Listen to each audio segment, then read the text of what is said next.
Баршаңызға сәлем, каналыма қош келдіңіздер. Бүгін сіздермен бірге үй жағдайында өте дәмді хот-догты бірге жасайтын боламыз. Видеоны міндетті түрде соңына дейін қарап көріңіз. Ең әуелі бізге жылы сүт қажет болады. Жылы сүт және де жылы су. Барлығын бір ыдысқа салып, артынша қант және тұзды салып, қант пен тұзы ерігенше жақсылап араластырып аламыз. Қант пен тұзы ерігеннен кейін үстінен бір дана жұмыртқаны саламыз. Менде жұмыртқаның сары өзі екеу болды, сол себепті ойлап қалмаңыздар, 2 жұмыртқа салды деп, бұл жерде бір ғана жұмыртқа.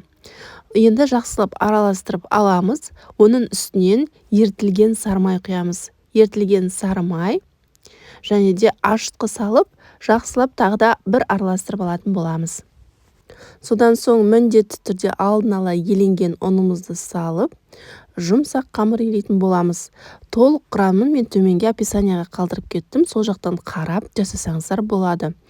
Қамырын илеп болған соң, ең соңында мен міндетті түрде сұйық май құйып жүремін. Сұйық май құйып, қамырды илегеннен кейін қамырымыз өте жұмсақ, әдемі, жылтыр қамыр болып шығады.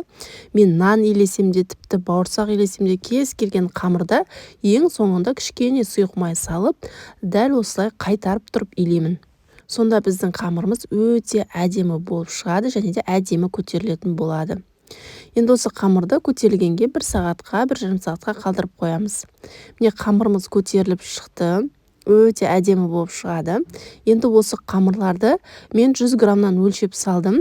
Өлшеу міндетті емес, егер сіздер дүкенге сатып болса өткізетін болсаңыздар, осы 100 граммен өткізсеңіздер болады. Мен бір келкі болу үшін барлығын 100 граммнан өлшеп алдым. Осы қамырды дөңгелектеп шығамыз. Достар, егер менің каналыма тіркелмеген болсаңыздар, міндетті түрде тіркеліп, дәл осы видеоға лайк басып, қоңырау белгісін басып қойды ұмытпаңыздар. Алдағы уақытта сіздерге керемет рецепттерді шығаратын боламын. Қамырымызды жайып болған соң, дәл осылай екі шетінен орап, ортасын жақсылап жауып шығасыздар. Сіздерге түсінікті болу үшін келесі тағы бір қамырды көрсетейін. Қамырды осылай бір келкі етіп дөңгелектеп жайып аламыз. Қамырды жайып болған соң, екі бетінен бірдей осылай 3 рет орайсыздар. Басып шығыңыздар. Міне, екі жақтан да бірдей 3 рет орап, одан кейін бір-біріне біріктіріп, екі басын әдемілеп біріктіріп қоясыздар. Сонда бізде осындай сопақша қамыр дайын болады. Енді осы қамырдың бетін жауып, 10 минутқа көтерілгенге қойып қоясыздар. Бетін майлықпен, қағаз сүлгімен жауып қойсаңыздар болады. Енді бізге бір дана жұмыртқа, кішкене қант және де сұйық май құйып, барлығын араластырамыз. Бұл жұмыртқаға қант, сұйық май қосқан себебіміз, қазір біз бетіне жаққан кезде жылтыр әдемі болып шығу үшін дәл осылай жасаймын. Енді бетіне жаңағы жұмыртқаны жағып шығамыз, бір келкі әдемі болып, сонда әдемі болып пісетін болады. 180 градуста шамамен 20-25 минут ішінде пісіп шығады. Енді әркімнің пеші әртүрлі, соған қарай көресіздер. Бетіне күнжіт сеуіп шықтым және де духовкаға жіберетін боламыз. Біздің хот-дог наны піскенге дейін біз сосискаларды қуырып алатын боламыз. Өзіңіз жақсы көретін халал кез келген колбасаны осылай қуырып аласыздар, қып-қызыл етіп. Менде колбасаларды осылай алдын ала қуырып дайындап алдым. Міне біздің оған дейін нанымыз пісіп шықты.